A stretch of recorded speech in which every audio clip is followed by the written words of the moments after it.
je me suis aussi rendu en Moldavie, où j'ai eu l'occasion donc de rencontrer le nouveau président de la République nouvellement élu. Et ça, je pense que c'est quelque chose d'important. Monsieur Timofti, voilà, j'ai du mal à prononcer son nom, donc je viens de le prononcer, donc, qui m'a reçu. On a fait le point avec lui. J'ai eu des contacts excellents avec l'ensemble des personnalités qui m'ont reçu, que ce soit les membres de la majorité ou les membres de l'opposition. J'ai aussi tenté d'expliquer aux membres de l'opposition que la politique de la chaise vide n'était pas forcément une bonne politique, et comme nous l'avons fait en Albanie en son temps, les inciter à siéger au Parlement moldave de manière à pouvoir assumer leurs responsabilités, tout en sachant que les élections, il y en a régulièrement et que les majorités, ça change, ça revient, etc. J'ai été en Transnistrie, où j'ai été reçu par le président du Soviet suprême ainsi que par monsieur Shevchuk. J'ai senti de part et d'autre, à savoir tant auprès des autorités moldaves que des autorités de la Transnistrie, une volonté de dialogue, de discuter, de voir quelle évolution on pouvait obtenir dans les mois qui viennent pour tenter de régler ce conflit gelé. Vous savez que les conflits gelés étaient et restent pour moi une priorité. Donc il a été convenu que la sous-commission de la commission des questions politiques qui est en charge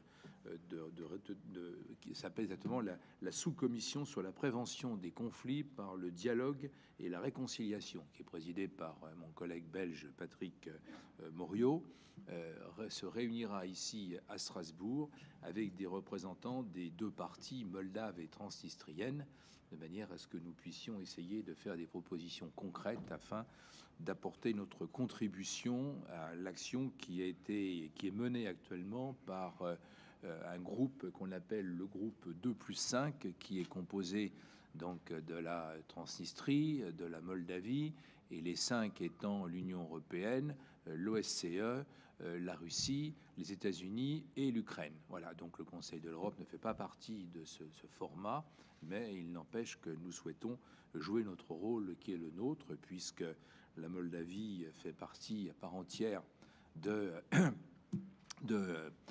du Conseil de l'Europe, et c'est donc de notre droit, de notre responsabilité, de notre devoir de tenter d'y apporter une solution. Voilà, j'ai aussi été reçu par monsieur Shevchuk, qui est le nouveau dirigeant élu en Transnistrie, et les rapports, les contacts que j'ai avec lui sont excellents. Il a été convenu d'une manière tout à fait officieuse, car je vous le rappelle, la Transnistrie n'est pas un État.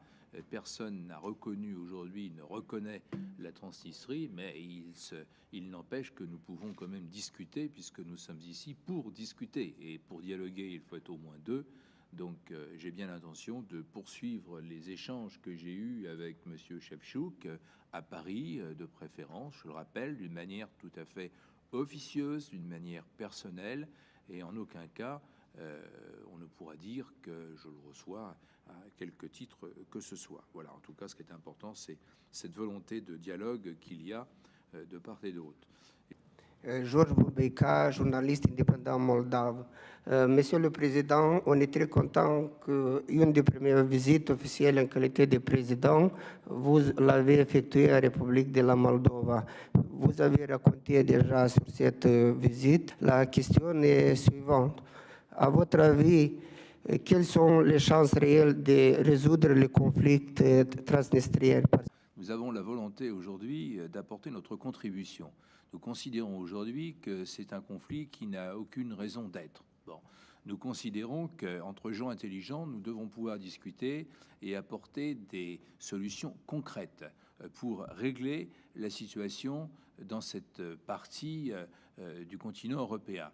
Moi, je constate qu'il y a eu une hémorragie de population de Transnistrie qui a quitté cette région, qui pour moi est une région de la République de Moldavie, puisqu'en l'espace de quelques mois, il y a plus de 200 000 habitants de Transnistrie qui ont quitté Tiraspol pour rejoindre Chisinau.